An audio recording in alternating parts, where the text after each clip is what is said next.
Matt the Matt here on another Sunday afternoon with my co-host, Zack and Jack. Zack, how you doing? Doing good. Alright, today we are going to talk about Zatanna and Batgirl, two DC characters that are getting their own movies on HBO Max. One of them, Zatanna, already just hired a writer, um, Emerald Fennell, just got done making Promising Young Woman. That's up for a lot of Oscars, including Best Screenwriter, Emerald Fennell. And Batgirl has Christina Hodson as the writer. She wrote the script a while ago, so I think that might be a little bit more moving forward than even the Zatanna movie. But we're gonna go through real quick our picks for who we want for each character. hmm Number five. What is your number five, Zach? My number five pick for Zatanna is going to be Chloe Grace Moretz. She's been in several different films. She's also been in superhero films before and Kick Ass. So, it kind of already gives her some familiarity with, kind of what's going to go on with it. She's growing up. She's, maturing a lot more in the films and her acting range and everything like that. So I think that, while her star power might not be, the biggest, I think it's definitely on the rise with her projects and films. So I think this can be a good opportunity for a good breakout role. Alright, my number five is Samara Weaving. She was recently in the film Ready or Not. She's also on the Netflix movie The Babysitter. She has that look to her that's alluring, but also a little crazy. I think she's an actress on the rise. I think she would be perfect for the role. It also probably helps that her uncle, Hugo Weaving, played Red Skull in Captain America. So that's my number Number five. four is a redemption one for Kella Delevingne. She's already been in a DC film, the failed Suicide Squad one, that they're basically scrubbing from existence right now. And I think, she definitely has the acting chops to do it. The scene in Suicide Squad when they were in the conference room to kind of really show off who Enchantress is, I think that was an amazingly well done scene in a very terrible movie. And it really showed her range and able to play, the tortured doctor and the evil witch. So I think that was a great kind of encapsulation of her ability and the range that she can have, and I think that she can really take everything forward, and this could be a good chance for redemption. My number four is Isaiah Gonzalez. She was in Baby Driver, playing John Hamm's love interest slash partner. Uh, she's also in Hobbs and Shaw. She brings this quality to her, this sexuality to her, that I think would work for someone like Zatanna to lure people, especially men, to her and then, play a trick on them. She also has this line that she's Hispanic.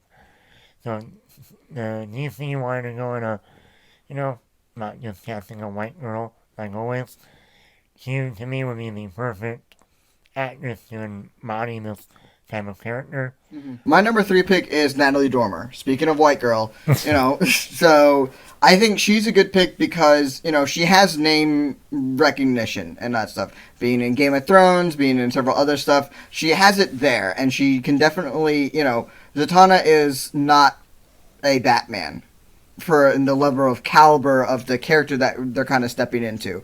So this is kind of like a Blade when Blade originally came out. Wesley Snipes was a little bit bigger than kind of what Blade warranted for what it was. So I think Natalie Dormer definitely has the skills, has the look, has the elegance and mystique and the showmanship that kind of Zatanna has.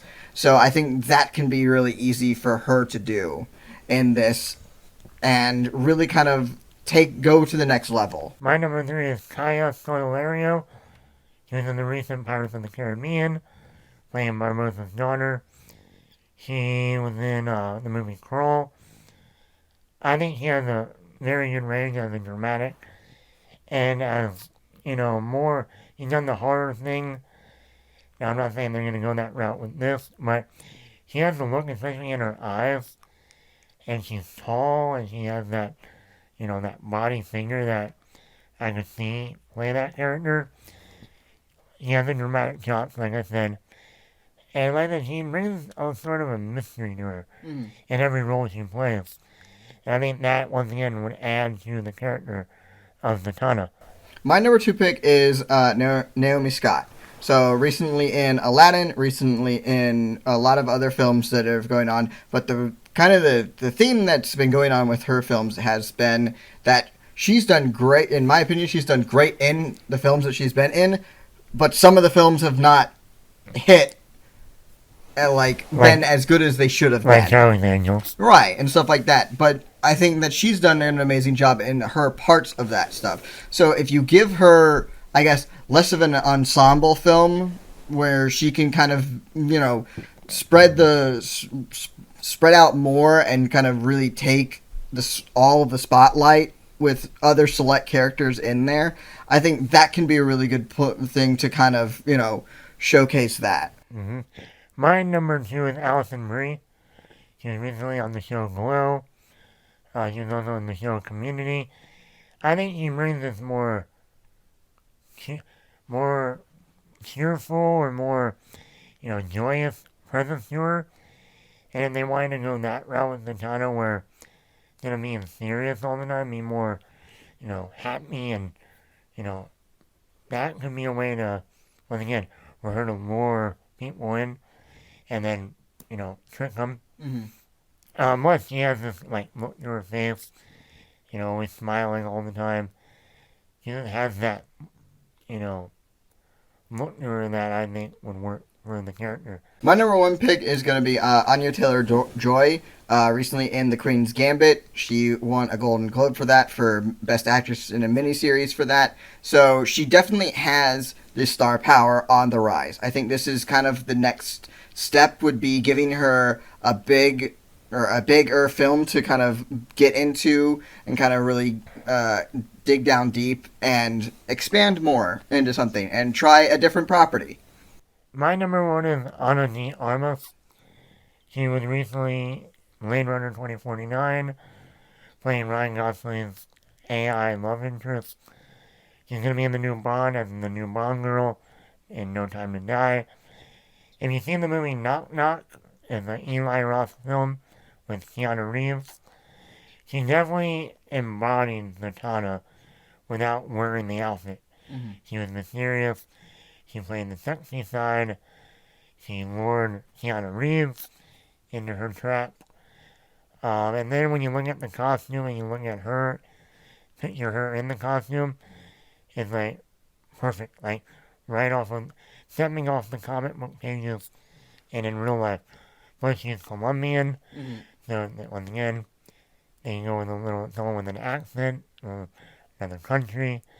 That could add to the mystery of the character a little bit. And that's a key point of Zatanna's character, because the Zatanna is one of the key members in the mystical realm of DC. So kind of getting into magic and all that other stuff, the 3 main characters in that for DC is Zatanna, Dr. Fate, and Constantine. So those are the 3 characters. Dr. Fate's Pierce Brosnan in the Black Adam movie, so you already got him. Constantine's been around the CW series and had his own series on NBC that didn't go too well. So now they're kind of going into the 3rd pick. So, Matt, did you have any honorable mentions for this? I did. I had one, Emilia Clarke from Game of Thrones.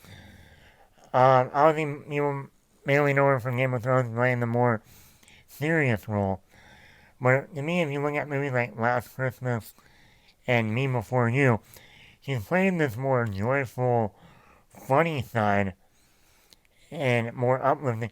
And I think, number 1, if you look at, once again, Zatanna, Emilia Clarke, she has the look, for one. Number 2, she plays more of the joyful side and, fun side of Zatanna. That can go a long way with, once again, luring people in. And she just has that facial expression on her face, that smile she normally has, that I think would really add to the character. And she's British, so once again, going with something not your typical white American. Mm-hmm. So those are my picks. Those are your picks. Mm-hmm. It'll be interesting how far along they go. And since this writer, she's also a director, though I don't know if she's going to end up directing the movie too. We'll have to wait and see what unfolds.